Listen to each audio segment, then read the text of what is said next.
I'm back with an interesting update, I guess you could say. As you guys know, a couple of weeks ago I got about 16 vials of blood taken following my fertility specialist consultation with the new fertility specialist. The nurse didn't tell me what I was being tested for, but I got a letter in the mail a few days ago with some results, and that's very interesting indeed. So I was driving home from work a few days ago and Tim called me to let me know that we got a letter in the mail from the fertility specialist saying that I'm a carrier for 2 genes of MTHFR.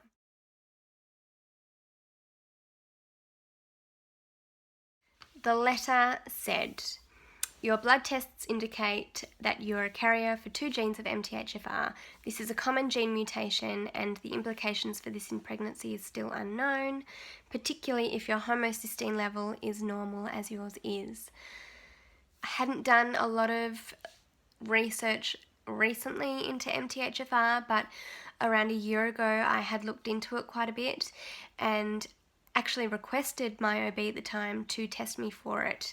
That never happened, and so to find out that this test result and this MTHFR could now be the answer and be the reason behind all of my pregnancy losses was huge news. I felt a range of mixed emotions. I felt relieved and excited to potentially finally have an answer.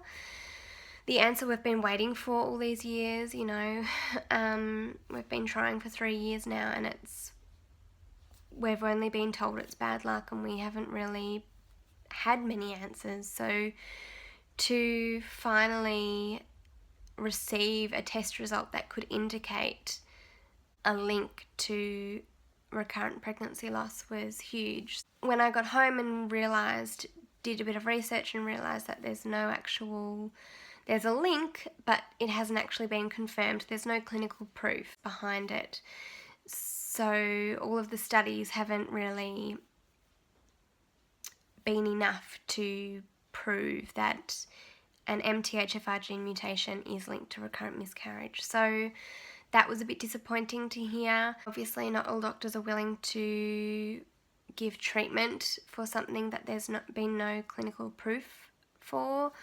While others, like our new fertility specialist, is willing to, if there's even the slightest link to this MTHFR gene mutation and recurrent miscarriage, they're willing to give the treatment for it if there's no harm in doing it. So I'm glad we've found a fertility specialist who is willing to go the extra mile and try whatever they can to give us success. And to even test me for these things. I posted about these results on my Instagram this morning and someone said it's quite common in America to test for this mutation. About half of the population will have an MTHFR gene mutation, so it is very common, but the links with miscarriage, from what I've read, is still being investigated, and there are still studies being done. I guess it's similar to the natural killer cells test. Some doctors are still skeptical around that as well. So I've been researching like a crazy person, trying to get my head around what it all means. Basically, my body isn't able to absorb folic acid, which is obviously a fundamental part of creating a healthy embryo and chromosomally normal embryo. So that was interesting as well. I've been taking prenatal vitamins obviously for years now, and the folic acid content is high in those and it's been doing nothing. So I've been prescribed folinic acid, 500 milligrams, which is a form of folate and it is readily absorbed. I've started taking that, and the letter also said This gene also increases your risk of thrombosis, which is a blood clotting condition, and hence during IVF therapy you'll be given a prescription of Clexane to start the day before your embryo transfer and continue throughout the pregnancy. I don't think it is throughout the pregnancy. I spoke to the nurse after this letter and she said until 7 weeks, but who knows? I don't know how long Clexane will be taken for. But Clexane was, if some of you will remember, the drug I tried to convince my old OB to give me for my next pregnancy, because I'd heard from a lot of women who have had recurrent miscarriage or recurrent failures that their doctor prescribed them a cocktail of medications that there was no harm in taking to just cover all bases. And my doctor was not willing to give me Clexane because there was no reason to prescribe it. But obviously he hadn't tested me for this MTHFR gene mutation, which requires Clexane. In saying that, from what I've read, I don't know how much the Clexane is going to benefit me. As I said, my homocysteine level is normal, which means my risk of getting thrombosis is very low. So it's not likely that thrombosis or any kind of blood clotting has been affecting my pregnancies or causing my miscarriages. It's more probably the lack of folic acid or folate in my system that has been perhaps not helping my embryo quality. I mean, folic acid and folate are vital for a healthy pregnancy, and even preconception vital to creating a healthy embryo, a chromosomally sound embryo. So the fact that I've been taking all this folic acid and it hasn't been doing anything, my body hasn't been absorbing it whatsoever, could very well be the reason why I've had such a poor number of embryos make it to day 5 in both of my IVF cycles. Both IVF cycles combined, I've had 17 mature eggs and only 3 of them have made it to 5-day blastocyst. So that is really, really poor. There's no other reason why my egg quality would be bad, but I guess lack of folic acid might. I don't know. I haven't done a whole lot of research behind that, but that's what I've heard.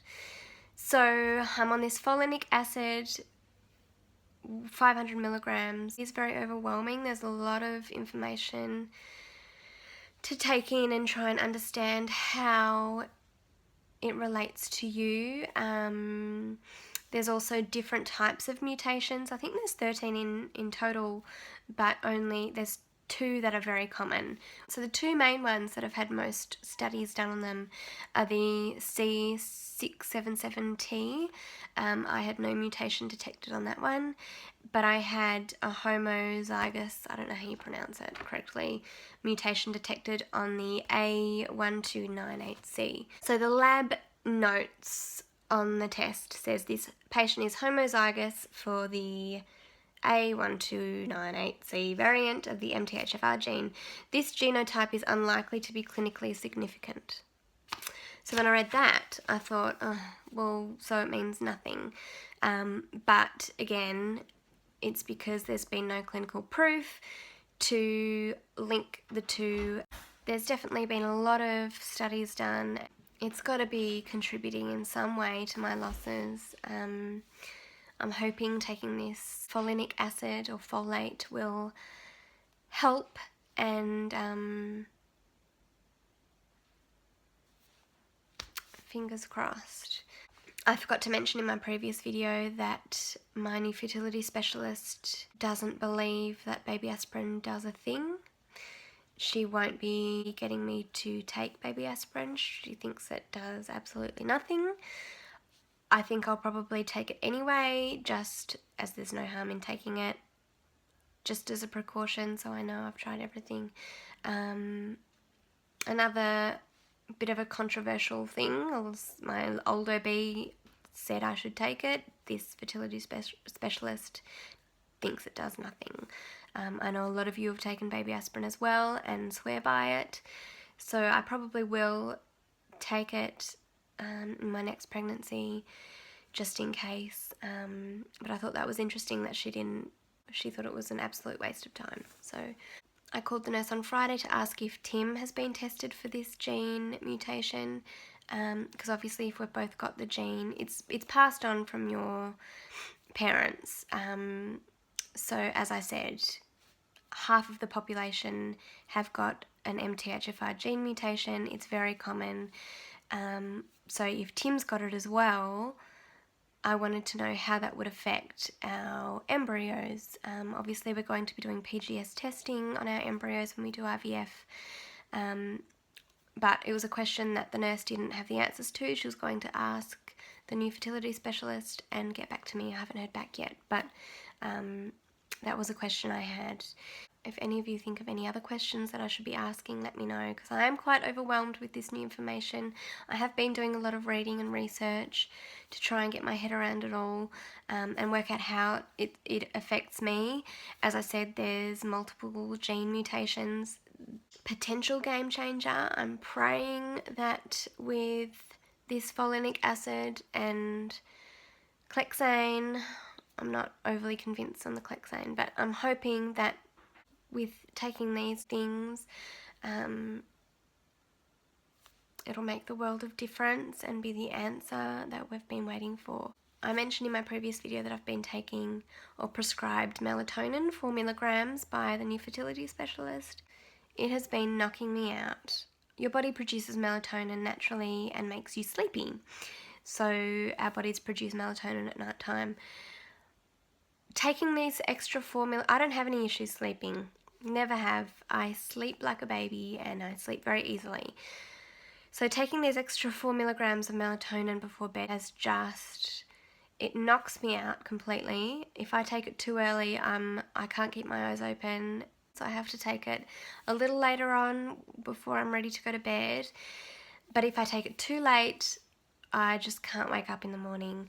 And even if I take it early, sometimes in the mornings I just wake up so heavy-eyed and groggy, and it's really affecting me. And, you know, I sometimes don't even feel awake until 10, 11 a.m. I'm hoping my body starts to adjust and get used to the extra melatonin, but it's meant to be really, really good for egg quality and good for the mitochondria of the egg, the cells around the egg, in very basic terms.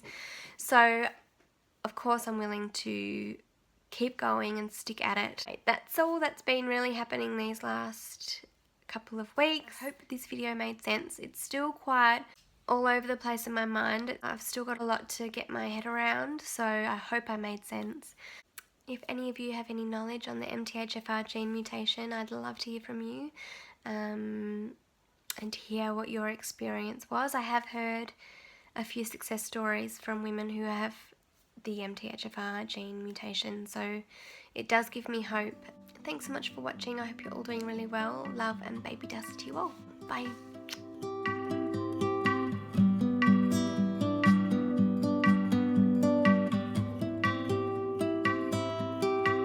Just as the sunrise starts to show, warming up the motorway, you know you felt this way before, but can't recall the time and day. Don't know if life is a small part of something greater. And when you get off this raging